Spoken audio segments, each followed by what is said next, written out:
నారా చంద్రబాబు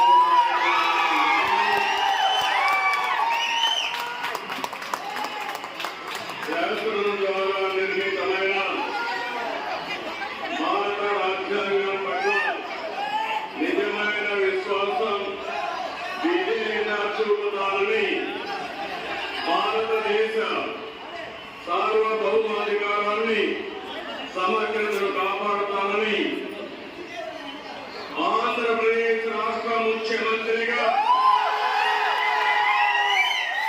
నా కర్తవ్యాలను శ్రద్ధతో అంతఃకరణ శుద్ధితో నిర్వహిస్తానని, భయం గాని పక్షపాతం గాని రాగద్వేషాలు గాని లేకుండా రాజ్యాంగాన్ని శాసనాలు అనుసరించి ప్రజలందరికీ న్యాయం చేకూరుస్తానని